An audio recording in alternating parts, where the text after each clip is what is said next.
unpleasant experience that she gets to experience firsthand, actually. Thank you.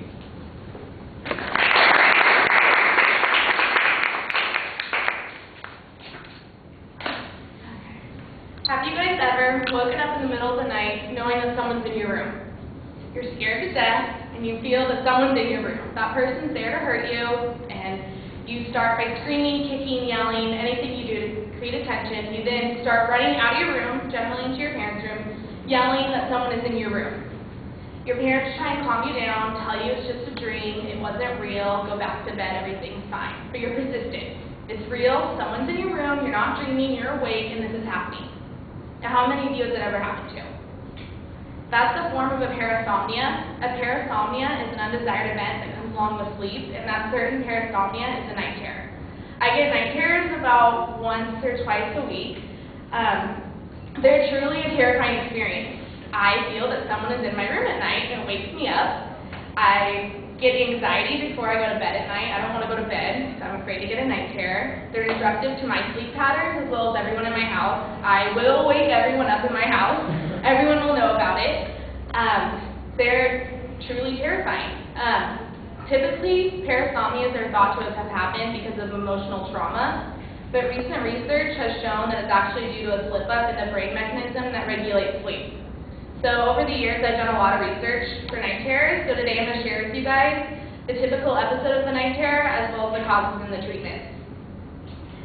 First of all, a typical episode of a night terror happens during your REM sleep. Your REM sleep is what's known as rapid eye movement, where you're more likely to have dreams.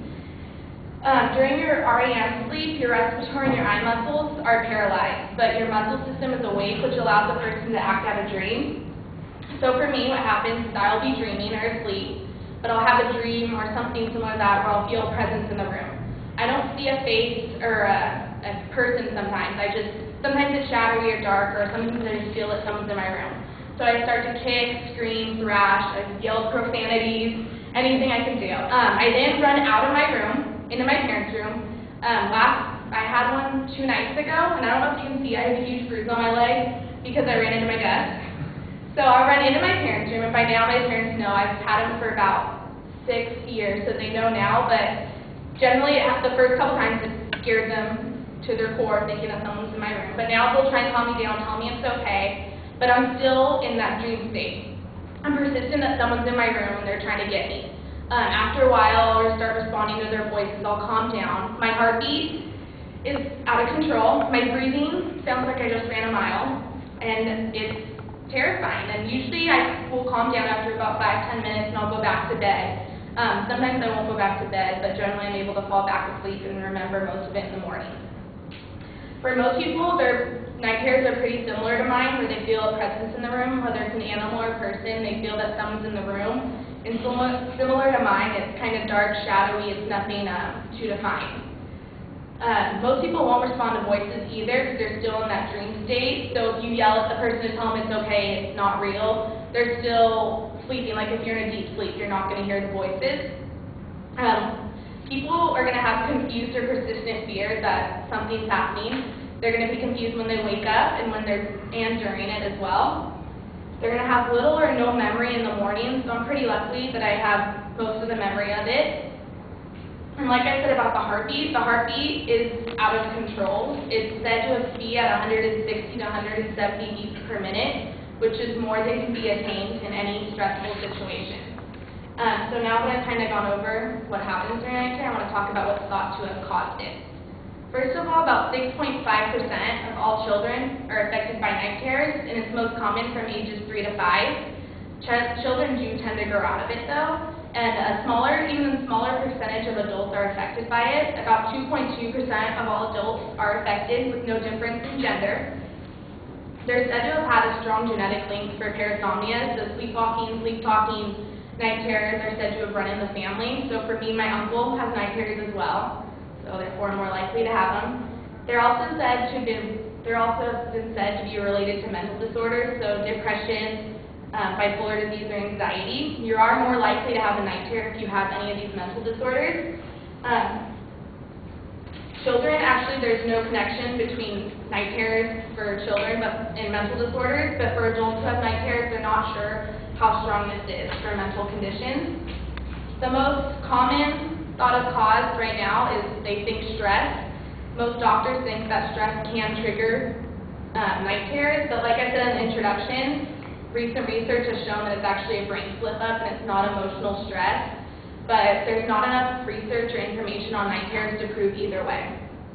So as you guys can see, the causes are extremely vague for night terrors, and just like the causes, the treatments, they're just as vague.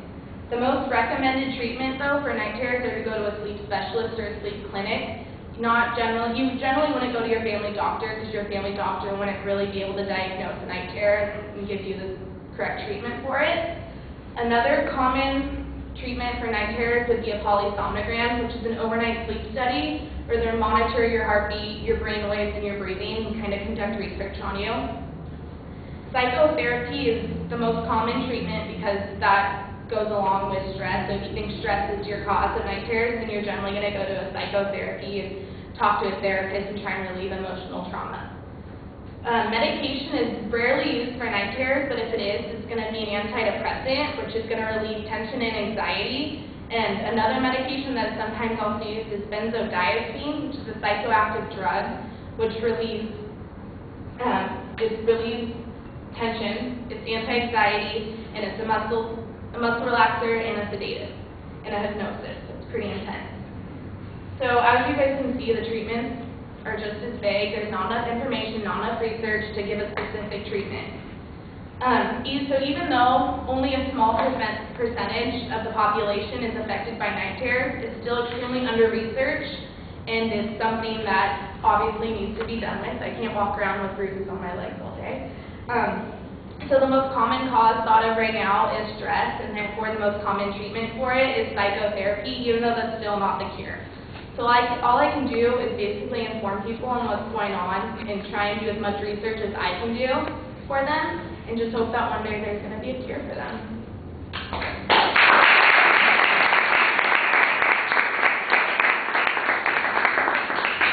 Any questions?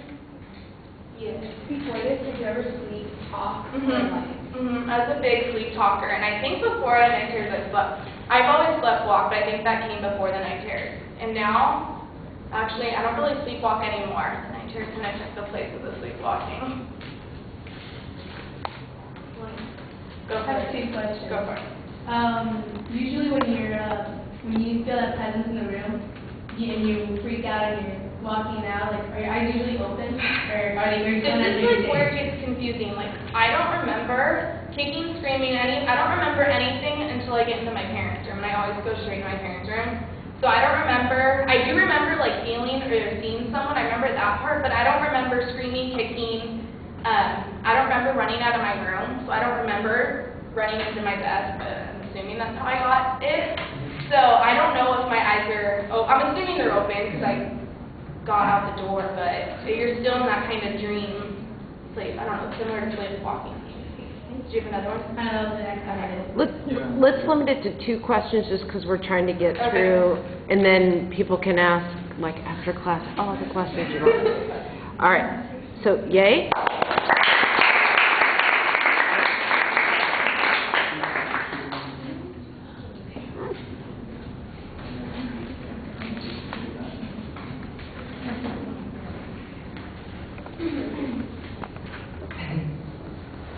Okay, 3 positive things were that she had an excellent voice projection. She had a very good hook of in her introduction, and she had an excellent good eye contact. And you're going to do your feet the right way to practice.